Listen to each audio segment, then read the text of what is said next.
Hello everyone, I'm Alia. And I'm Relevance. We are members of It's On Us, a student-led organization under VPVA, which is the Office of Violence Prevention and Victim Assistance. And this is Talk It Out, a show where our campus tells us about current events, relationship, or tough topics. This week's episode is...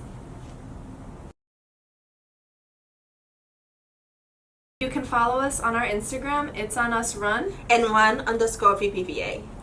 Talking is one of the most important things. So we create a dialogue and have open conversations about the signs and the symptoms, hear from people who have been through it or going through it.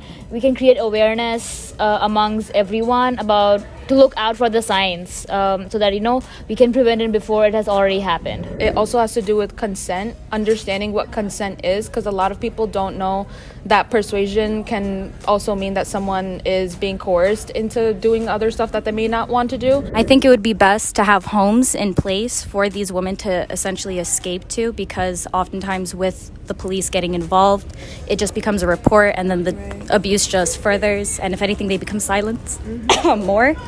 I know we have resources here at college like VPVA that are educating us, but let's start younger. Let's start at middle school and high school. I know in my high school, it was a requirement that we know financial literacy.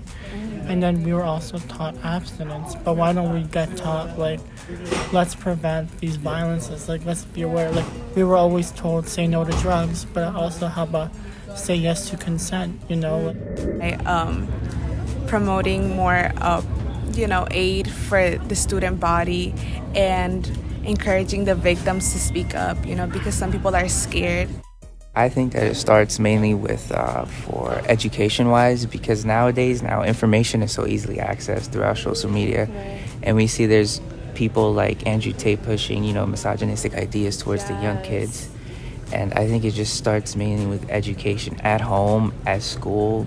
Shine more light in regards to it. So in regards to doing clubs, speaking about it more, letting the victims know that it's not their fault also. Educating our youth about domestic violence and how the trauma that they face every day affects them on a daily basis and throughout their entire lives. Well, I believe that it's the making information accessible for everyone. Sometimes it's the lack of awareness that we have that's making us to not seeking help sometimes, and maybe just buy something that can you protective with. I think that first of all, everything depends on the family, how you raise.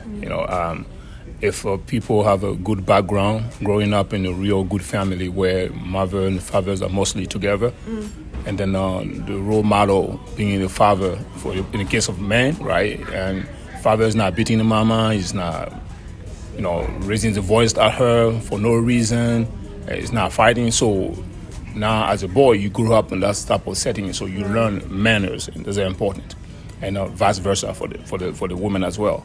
And I think that is the beginning, right? And because if you don't have a good household and you grew up in a violent household, most likely they have impact on you in the future. But I think, however, some people can be raised in a good background, but still become violent in the end. So that depends also on a life story and a life experience. Thank you for watching this episode of Talk It Out. And we hope to see you next time.